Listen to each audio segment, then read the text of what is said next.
Santo Deus e amado Pai, rogamos a Ti, ó Senhor, por Tua presença. E suplicamos a Ti, ó Senhor, o perdão de nossos pecados.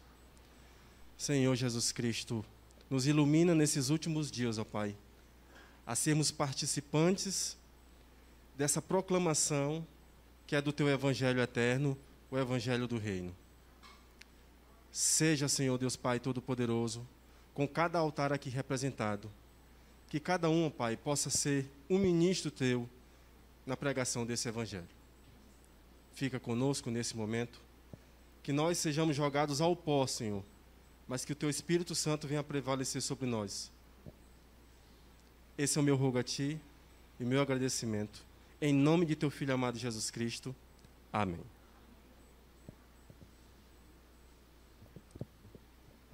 Bom dia, irmãos. Bom dia a todos. Graça e paz para todos. Amém. Louvado seja o Senhor por estar aqui. Faz muito tempo que eu não...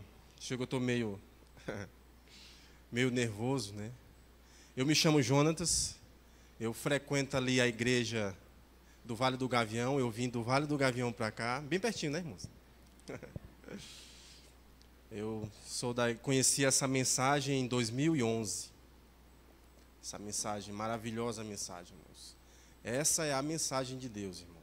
Não tem outra, não. Eu me apaixonei por essa mensagem.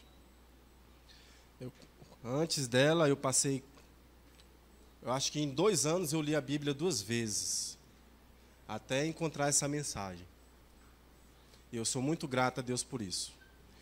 Para quem não me conhece, eu sou o Jonatas, eu me chamo Jonatas, irmão Jonatas. Sou morador lá do Vale do Gavião, como eu falei anteriormente. Ali está minha esposa, Sandra Gardênia, que me acompanha já há 16 anos. Meus 2 filhos, o mais velho Luiz Gustavo e o mais novo Jonatas Filho, né, pai? E ali é o Wesley, nosso companheiro, que de vez em quando segue a gente. E hoje é o sábado missionário, né, irmãos? Amém por isso. O sábado missionário é falar de quê? De missão, certo? Somos chamados e comissionados a ir. Só que antes de ir, o que é que a gente tem que fazer? O que é que a gente precisa fazer antes de ir? Jesus Cristo disse que a gente tem que ser o quê? Ensinado. Então a gente precisa aprender primeiro para então a gente poder fazer o quê? A gente poder fazer ir. Né? Ide por todo mundo e pregar este Evangelho do Reino. Certo? E a mensagem que eu trouxe aqui para os irmãos é os 2 evangelhos. Existem 2 evangelhos sendo pregados hoje. Existe ou não existe, irmãos? Existem 2 evangelhos. Quando foi que esses evangelhos começou a ser pregado? Quando foi que o outro evangelho começou a ser pregado? Vocês sabem onde foi que começou a ser pregado esse outro evangelho? Porque só existe um evangelho, o do reino. Esse é verdadeiro. Mas existe um outro evangelho. E ele começou a ser pregado aonde, esse outro evangelho? Os irmãos sabem?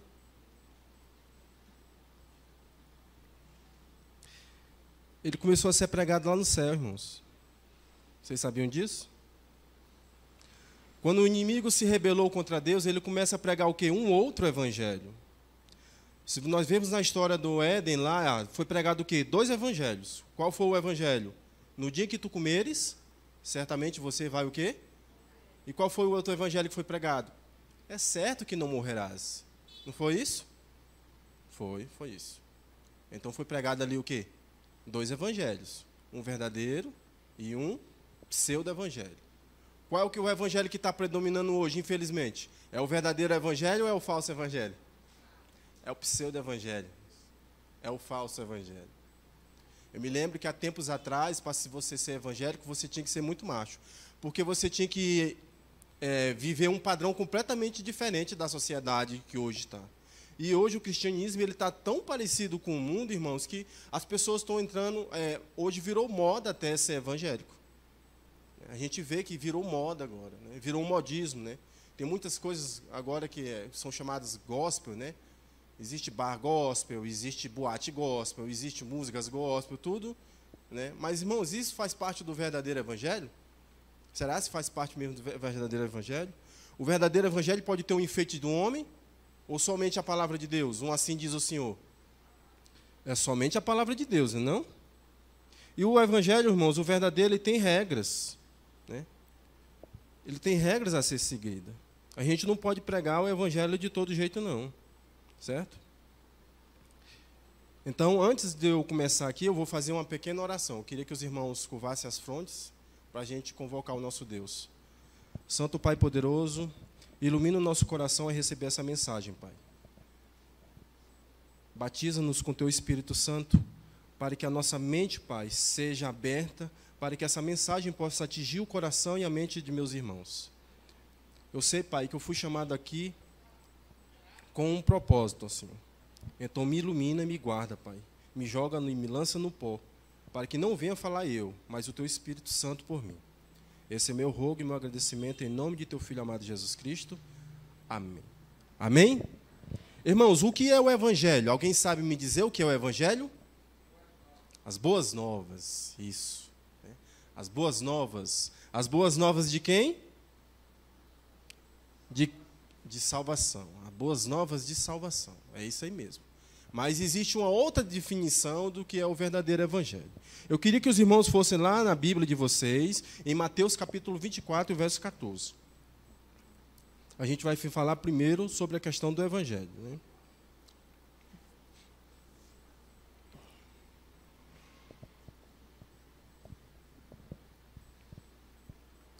Amém? Mateus 24, verso 14 diz assim, ó: E este evangelho do reino será pregado em todo o mundo, em testemunho a todas as nações, então virá o quê?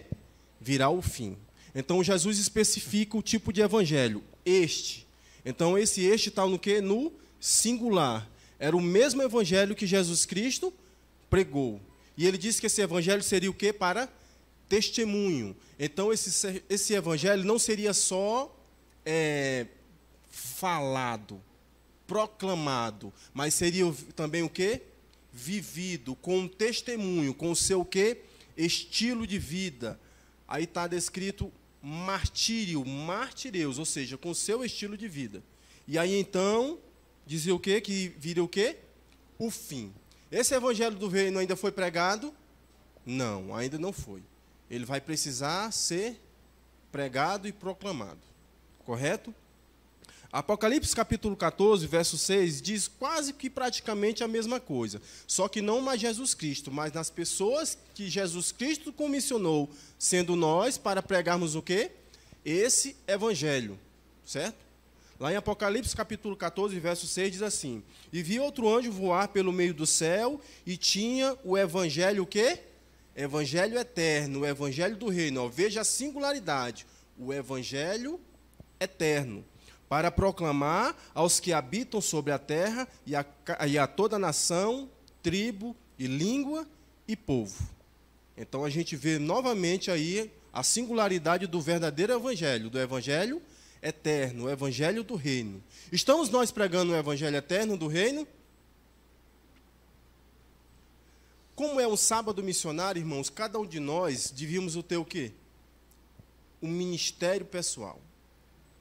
Todos nós aqui na igreja temos que aprender a ter um ministério pessoal, certo? Muitas vezes a gente trabalha na igreja porque existe o quê? Uma programação.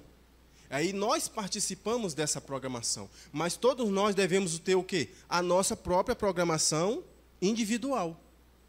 Eu preciso ter um ministério individual. Eu não posso só depender dos programas da igreja para que eu possa proclamar o evangelho. Eu preciso ter o meu próprio ministério pessoal para que eu ajude também a igreja a espalhar esse evangelho do reino. Eu e minha esposa, a gente compra vários livros do Grande Conflito, e aí a gente pega um domingo e se manda no mundo. E aí a gente sai entregando publicações e publicações. Já fomos em... Qual foi o lugar que a gente foi? A gente já foi para Palmeirais, já foi para Água Branca, já foi para vários lugares, irmãos. Então, isso é um ministério o quê?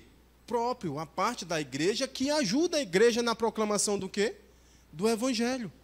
É assim que deve ser a gente. A gente não pode só esperar pela proclamação. Aqui teve Caleb? Teve não, né? Certo. Só falando do Caleb. É um projeto bom, maravilhoso. Mas aí a gente só pode depender do Caleb para a gente poder proclamar esse evangelho? Não. A gente tem que ter o quê? O nosso próprio ministério Pessoal. Todos nós temos que ser o quê? Missionários. Paulo sozinho foi um missionário usado por Deus e pregou quantas igrejas? Várias igrejas. Então ele precisou depender do corpo da igreja que era presidida por Tiago para estar difundindo o evangelho? Não. Então ele não precisou estar escorado para pregar o evangelho para as outras pessoas. Ele foi. Ele difundiu, ele expandiu o evangelho. E se tem um momento que a gente deve estar mais unido na pregação do evangelho, irmãos, é nesses últimos dias. Porque os dias estão cada vez mais próximos e Jesus está cada vez mais próximo. E o evangelho, esse outro evangelho, irmãos, que a irmã White fala de o evangelho carismático, ele está suplantando o verdadeiro evangelho. Mas ele não vai predominar, irmãos, amém? Porque nós temos o verdadeiro evangelho, o evangelho do reino, certo? Então, qual é a outra definição de evangelho? Vamos lá em Romanos, capítulo 1 e o verso 16. Romanos, capítulo 1 e o verso 16.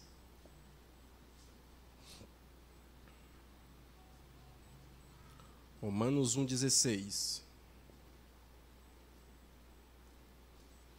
Amém? O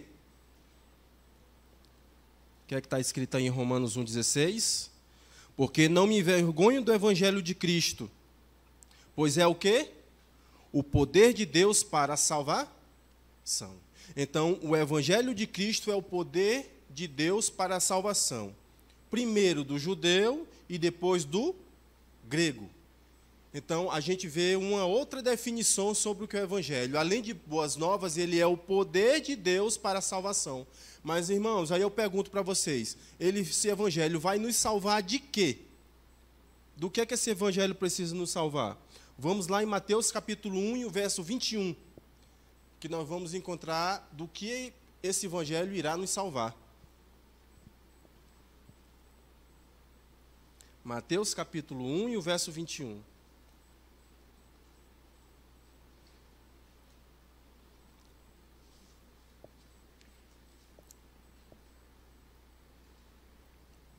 Amém? Certo. Então vamos lá. Aí diz assim: e dará à luz um filho, e chamarás seu nome de Jesus, porque ele salvará o seu povo dos seus pecados. Opa! Então nós vimos que, além de ser o poder de Deus para a salvação, nós vimos que esse evangelho é também uma pessoa, e está na pessoa de quem? De Jesus Cristo, e é poder para a salvação. E salvação de quê? De nossos pecados. Diz que vai salvar o seu povo dos seus pecados, de nossos pecados. Mas, irmãos, aí eu pergunto, o que é pecado?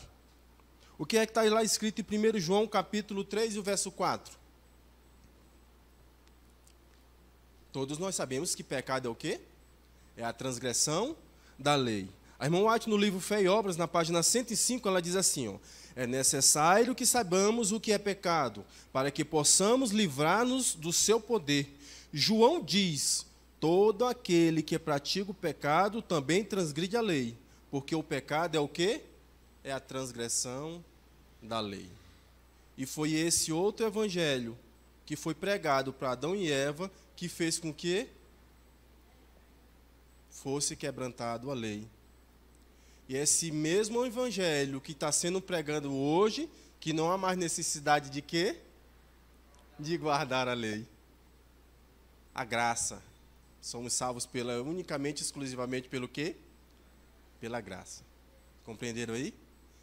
E esse evangelho, ele está se expandindo cada vez mais. Ele está se expandindo, né? Então temos aqui o quê? A verdadeira definição do pecado, que é o quê? É a transgressão da lei. Ou seja, se eu vou atrás do pecador para pregar o evangelho para ele, e se eu falo para ele não se arrepender dos pecados dele, eu estou pregando o verdadeiro evangelho?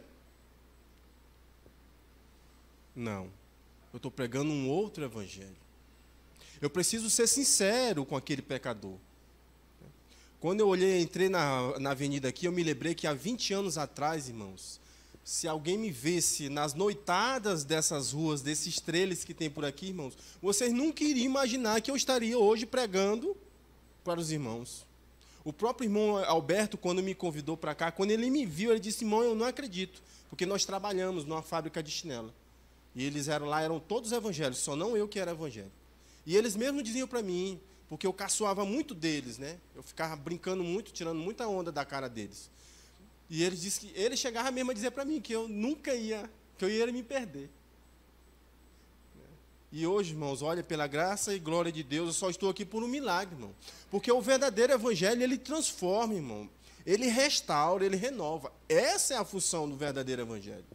Essa é a função do verdadeiro evangelho. A gente não pode maquiar o evangelho, não, porque quando eu era lá fora, eu era ímpio. E quando eu entrei para a igreja, eu descobri que eu era mais ímpio ainda. Mais ímpio. Mais ímpio. Eu disse: nossa, agora mesmo que eu sei o quanto eu sou ímpio. Eu estou aqui só pela graça de Cristo mesmo, de Deus mesmo. Então, irmãos, o poder do evangelho é para o quê? É para a salvação, né? Salvação, né? Aí tem outra parte aqui do livro da irmã White, lá no Fé e Obras, diz assim, ó: quantas vezes o pecador é incentivado a abandonar os seus pecados e ir a Jesus? Será, porém, que o mensageiro que quis conduzi-lo a Cristo indicou claramente o caminho? Ela faz a pergunta. Nós estamos indicando o caminho de ir a Jesus, mas de que o pecador precisa abandonar os seus pecados? Porque esse outro evangelho que está sendo pregado diz que Jesus só quer o nosso quê? O nosso coração. E ele quer só o nosso coração? O que é que lá em Jeremias 17, verso 9, diz que é como é o nosso coração? Enganoso é o coração e desesperadamente corrupto. E aí, esse mesmo evangelho diz que Jesus Cristo quer tirar esse nosso coração corrupto de pedra e quer implantar o que? De carne. Não é melhorar o nosso coração, ele quer fazer um transplante. Ele quer tirar o nosso ruim de pedra e implantar um coração de carne. Certo? Apontou ele claramente para o fato de que o pecado é a transgressão da lei e que o pecador precisa arrepender e abandonar a transgressão dos mandamentos de Deus. Vocês lembram do encontro de Jesus com a mulher adúltera? Jesus não precisou falar nada. Por quê? Porque ela já estava na situação. Ela ia ser apedrejada e ia ser morta. Então, quando Jesus disse que nem ele julgaria ela, ele diz uma coisa interessante no final para ela. O que ele diz? O que ele diz para ela? Vai e não peques. Isso. Vai e não peques mais. A mesma coisa ele fez com aquele paralítico que há quantos anos ele estava lá? 38 anos. 38 anos, esperando alguém levar ele lá no tanque, porque havia uma crença de que em determinado período o anjo vinha e balançava água, e quando alguém pulava lá, né, e ele ficasse curado. Jesus o pergunta, né, queres ser curado? Jesus vai, não, Senhor, mas não tem que me leve. Jesus só faz, pega o teu leito e anda. Levanta, pega o teu leito e anda. E depois Jesus some. Depois Jesus se encontra com ele. E o que é que Jesus disse para ele? Cuidado para que não te aconteça coisa pior. Então vai, não peques mais. Não anda no caminho do pecado, não. Certo?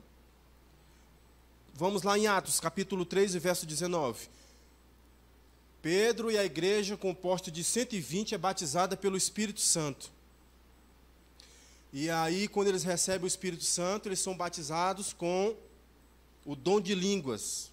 Havia 16 nacionalidades na época. E agora eles começam a proclamar o evangelho nas outras línguas maternas do povo. E o povo começa a questionar. E tem um que chega que diz assim, não, eles estão bêbados. E Pedro se levanta, né, e diz, olha, nós não estamos bêbados, não é hora de bebida. E Pedro começa a falar um sermão. E depois do sermão que o povo escuta, diz que o coração do povo ficou o quê? compungindo, né, igual o coração dos discípulos de Emaús, quando Jesus Cristo deu o resumo do Evangelho. E aí o que foi que aconteceu? Qual foi a pergunta dos... E agora o que fazemos, pois? E o que é que Pedro fala? Arrependei-vos, pois, e convertei-vos. Para o quê? Para que sejam apagados os vossos pecados. Diz que os nossos pecados aí só são apagados quando nós fizemos o quê? Primeiro, nos arrependemos e nos convertemos. Mas o novo evangelho, irmão, esse outro evangelho, diz que a gente não precisa isso. A gente precisa andar do mesmo jeito que está tudo beleza, porque o que vai adquirir somente o quê? É o seu coração. E esse é uma falsa verdade. E isso é um falso evangelho. E nós temos o verdadeiro evangelho. Quer ouçam, quer deixem de ouvir, a gente tem que pregar o quê? Esse evangelho. Custa o que custar. Certo? E diz mais: e envie que ele a Jesus Cristo, que já dantes vos foi pregado. Certo? Então, Pedro chama a atenção para eles, olha, se arrependam.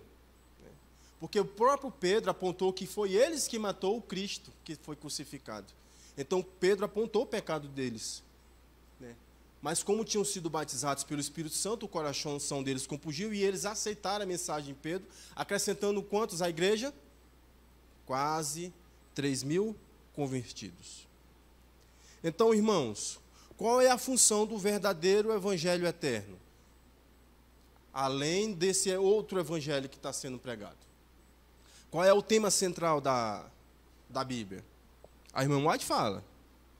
No livro Educação, na página 125, ela fala. Ela diz assim, ó, o tema central da Bíblia, o tema em redor do qual giram todos os outros no livro, é o plano da redenção, a restauração da imagem de Deus na alma humana. Então, a função do verdadeiro evangelho é fazer o quê? É restaurar a imagem de Deus na pessoa humana que foi perdida aonde? Lá no Éden. Veja que após o nascimento de Sete já tinha a imagem e semelhança de quem? De Adão e não de Deus. Aí eu pergunto, esse evangelho é possível ou é impossível vivê-lo? Para nós ele é impossível, mas para Deus há algum impossível? Não, irmãos. Porque a verdadeira função do evangelho é essa, é nos restaurar a imagem e semelhança que perdeu lá no Éden. Essa é a função dele, certo? Desde a primeira sugestão de esperança, na sentença pronunciada lá no Éden, que é Gênesis 3,15, até aquela última gloriosa promessa do Apocalipse, o empenho de cada livro e passagem da Bíblia é o quê? O desdobramento deste maravilhoso tema, o erguimento do homem, ou seja, o poder de Deus que nos dá a vitória por nosso Senhor Jesus Cristo. Então, essa é a verdadeira função do Evangelho. Esse é o verdadeiro tema central do Evangelho. É nos restaurar a imagem e semelhança que foi perdida. E ela diz mais no livro Reavivamento Verdadeiro: como foi completo o sacrifício de Cristo, feito em nosso favor, assim deve ser o quê? A nossa restauração do aviltamento do pecado. Foi completo o sacrifício de Jesus Cristo? Ele quer nos levar para o céu incompletos ou completos? Vai haver ainda um melhoramento dele ainda quando ele vier? Ou a gente já vai ter que estar pronto, preparado? Quando ele vir, ele vai ter que ver ainda a nossa imagem ou a imagem dele em nós? Logicamente que a imagem dele em nós. Nós precisaremos estar refletindo perfeitamente a imagem e semelhança de Cristo em nós. Nenhum ato de impiedade será desculpado pela lei de Deus. A lei está sempre fazendo o quê? Sempre, irmãos. Sempre ela está ali apontando, sempre. Então aqui diz que nenhum ato de impiedade será desculpado pela lei de Deus. Porque a lei está sempre fazendo o quê? Condenando. Está sempre apontando para você ela. Ó. Sempre. Então não tem nenhuma desculpa diante dela. Transgredir, eu tenho que pagar. Transgredir, eu tenho que pagar. A ética do Evangelho não reconhece nenhuma norma, senão o quê? A perfeição do caráter divino. Mas, irmão, isso é impossível. Não, irmãos, isso não é impossível, não. Não é possível, não. Isso é possível. Porque tudo é possível para aquele que crê. Então, se eu contemplar a Cristo e andar com Cristo, eu vou passar a ser o quê? A me transformar. Vocês podem prestar atenção, quando um casal eles passam 20, 30 anos juntos, vocês começam a perceber que a semelhança dos dois começa a se parecer, não é não? Devido ao tempo de tanto um estar junto com o outro. Os casais começam a se parecer. Com pouco, até os pensamentos de um começam a fazer o quê? A bater com o do outro. Às vezes, eu com minha esposa, eu estou pensando numa coisa bem que quando eu chego lá em casa, eu disse, minha filha, você fez isso, e eu estava pensando lá em casa isso daí. Então, às vezes, a gente começa a se conectar até em quem? Em pensamento. E a gente começa a se parecer. É assim quando a gente começa a fazer o quê? A contemplar a Cristo. A irmã White diz que pela contemplação nós somos o quê? Nós somos transformados. Somos transformados e somos transformados. Né? Mas é um exagero dizer que a gente tem que chegar à perfeição para ficar parecido com Cristo? Vamos lá em Efésios, capítulo 4 e o verso 13. Vamos ver se é um exagero. Efésios, capítulo 4 e o verso 13.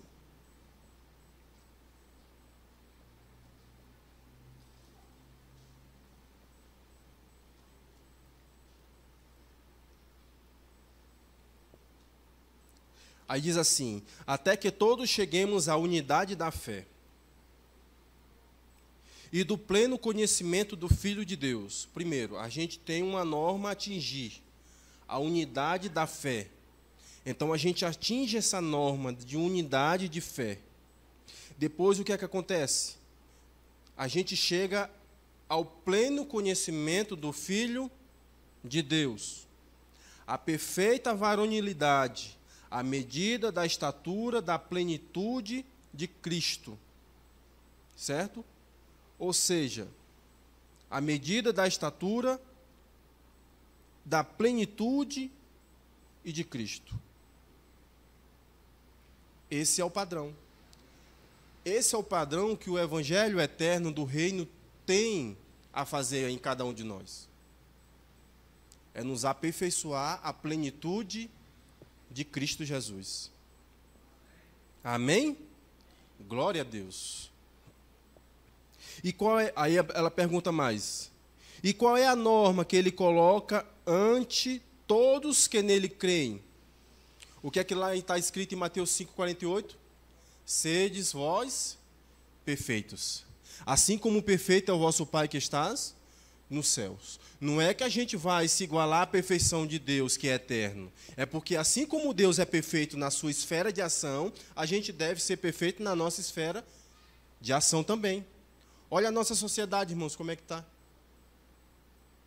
Então, se a gente não andar num padrão, veja a sociedade dos antediluvianos, quando Deus viu graça em Noé. O que é que está lá escrito em Gênesis 6,5? E viu o Senhor Deus que a maldade do homem havia se multiplicado por sobre a terra, e que era continuamente mal todo o desígnio do seu coração. Aí tinha um escape. Mas Deus achou graça em Noé. E disse que Noé era o quê? Íntegro e reto. E Jesus Cristo diz que nos últimos dias, os últimos dias seriam como o quê? Os dias de Noé. E como era a população nos dias de Noé? Continuamente mal, todo o desígnio do seu coração. E vamos olhar hoje para a nossa sociedade, como é que está? Os padrões de moralidade, como é que estão? Os padrões sociais, os padrões de princípios, os padrões educativos. Como é que estão esses padrões? Se a gente acompanhar esses padrões, a gente vai igualar a eles, não é? E engraçado que esses padrões, eles estão começando a fazer o quê? A minar a igreja. a minorar a igreja e adentrar na igreja. Como Deus é perfeito em sua esfera, assim pode o homem ser perfeito na sua esfera de ação. Todos nós podemos ser perfeitos em Cristo, irmãos. Amém? A palavra diz isso, o Evangelho diz isso. Vocês lembram do episódio de Atos capítulo 19, a partir do verso 8, quando Paulo chega lá na escola de Tirano, que lá Paulo começa a pregar para os irmãos lá, e que Deus fez coisas maravilhosas por meio de Paulo, a ponto de seus objetos pessoais servirem de cura para as outras pessoas. E lá diz que aparece 7 filhos do sumo sacerdote, sumo sacerdote, chamado Cefas, e que eles metendo-se a profetas, começam a querer profetizar, a querer expulsar um demônio que tinha se manifestado no cidadão lá. Vocês lembram o que é que o demônio fala para eles, lá para os 7? Conheço a Jesus e sei bem quem é Paulo. Mas vocês quem são? Quem somos nós, irmãos, como missionários de Cristo?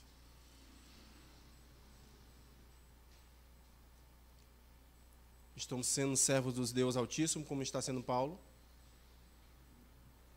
Isso foi o que mais me impressionou quando eu comecei a ler a Bíblia. Foi essa parte aí.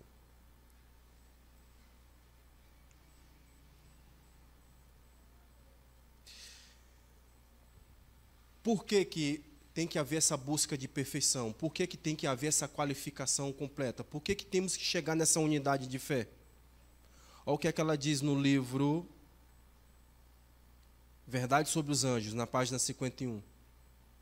Satanás declarou que demonstraria ante os mundos criados por Deus e perante as inteligências celestiais que é impossível guardar a lei de Deus.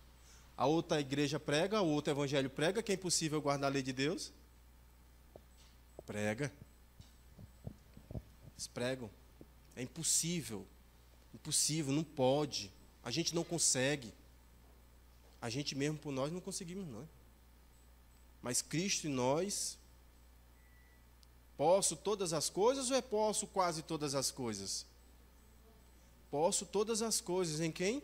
Em Cristo que me fortalece, irmãos. Se alguém está em Cristo Jesus, é o quê? Criatura nova, né? A Bíblia não deixa margem, irmãos, para sermos incompletos em Cristo, não. A Bíblia só nos dá margem para sermos o quê? Completos em Cristo Jesus. Temos que ser completos nele. Porque ele mesmo diz, Satanás declarou que demonstraria aos mundos, o palco desse conflito. Nós somos aqui é o espetáculo, para o mundo todo. Mundos caídos e não caídos está vendo aqui, esse conflito. Está vendo quem é que está do lado certo e quem é que está do lado errado. Constantemente. Os anjos estão constantemente ali, atentos a nós. Olha o que é que ele declara mais. Livro Os Sinais dos Tempos. Satanás declara que é impossível, aí agora foi direto agora. Satanás declara que é impossível aos filhos e filhas de Adão cumprirem a lei de Deus. Você é um filho e filha de Adão? Ou você é um filho e filha de macaco? Porque até a evolução suplantou, né? Agora. Viemos da descendente dos primatas, né? É o que está sendo pregado hoje. Não viemos à semelhança de Deus, né? Então ele diz agora que é impossível aos filhos e filhas de Adão cumprirem a lei. E por isso acusou Deus de falta de sabedoria e amor. E aí nós vamos deixar, irmãos, o inimigo de nossas almas fazer essa acusação contra o nosso Deus. De quê? De falta de sabedoria e amor. Deus não é sábio, não, irmãos. Deus não é amor, não, irmãos. Se não poderiam cumprir a lei, então a falha estaria em quem? No legislador. Então, quando eu digo, não, eu não consigo, eu estou botando culpa em quem? Que nem Adão fez, a mulher que tu me deste. Isso é impossível. É impossível deixar esse vício. Não, irmão. Impossível não. Porque a Bíblia diz que tudo é possível naquele que crê. Amém? Homens que se encontram sob o controle de Satanás repetem essas acusações contra Deus, afirmando que os homens não poderão cumprir a lei de Deus. Então, nesse outro evangelho que está sendo pregado, que é impossível cumprir a lei, esses homens estão sendo usados por quem? Pelo próprio Satanás. Porque a gente vê que após Eva comer do fruto, ela se tornou um agente de quem? Lá na história da redenção diz que automaticamente ela se tornou um agente de Satanás. Ela pega do fruto e vai agora fazer o marido pecar. Então, quando eu faço alguém pecar, quando eu faço alguém negar a palavra de Deus, quando eu faço alguém negar os mandamentos de Deus, eu estou me tornando um agente de quem? Não tem um termo, meu termo não, é de Satanás, diretamente.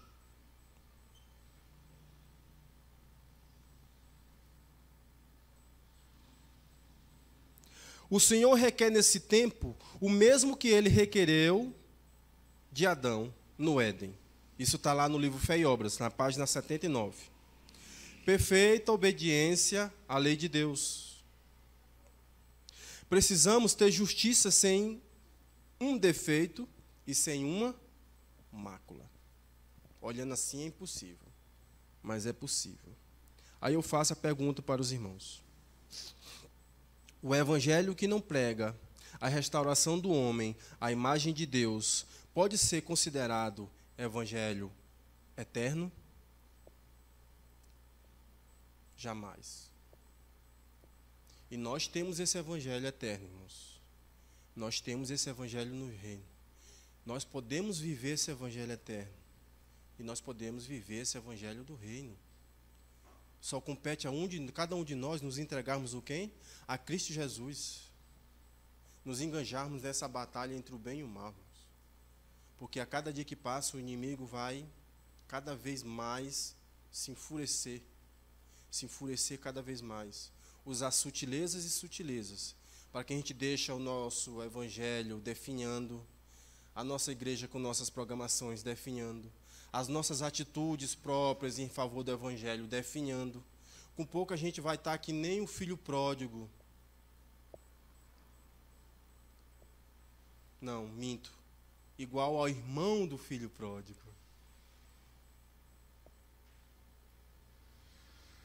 Certo?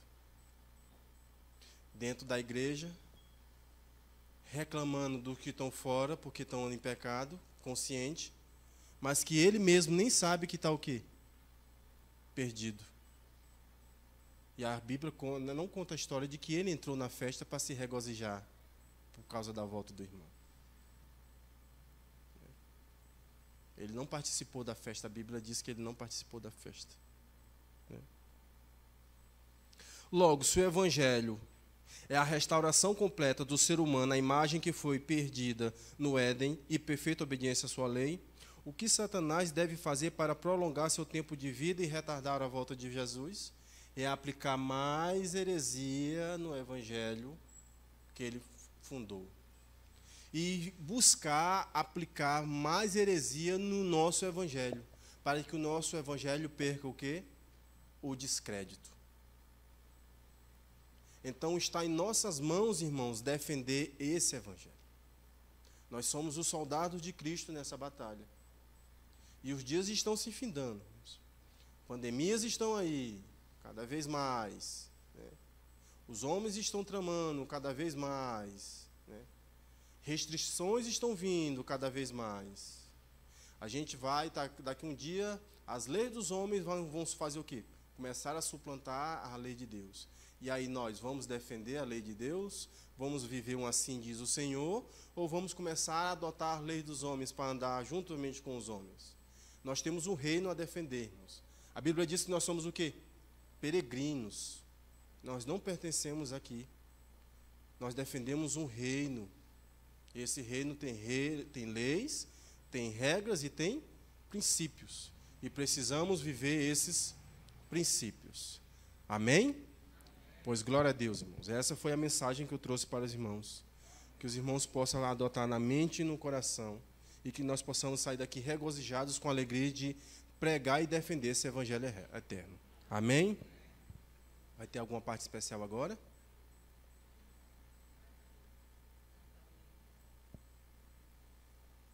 Cantar o hino novamente ou fazer a oração? Pode ser, vamos cantar a mensagem ao mundo. Você sabe qual é o número dele? É o 327, né?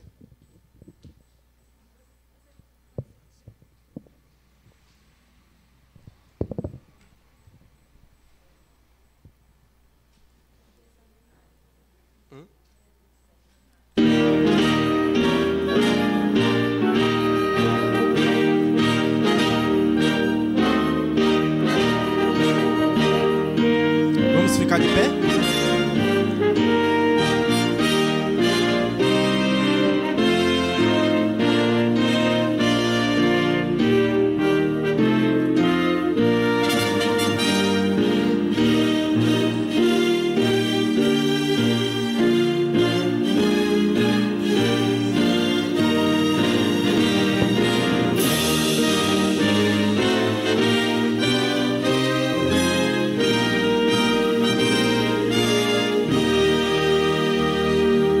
Vamos dar a mensagem ao mundo, proclamar a história da cruz, história de amor e graça, história de paz e luz, história de paz e luz.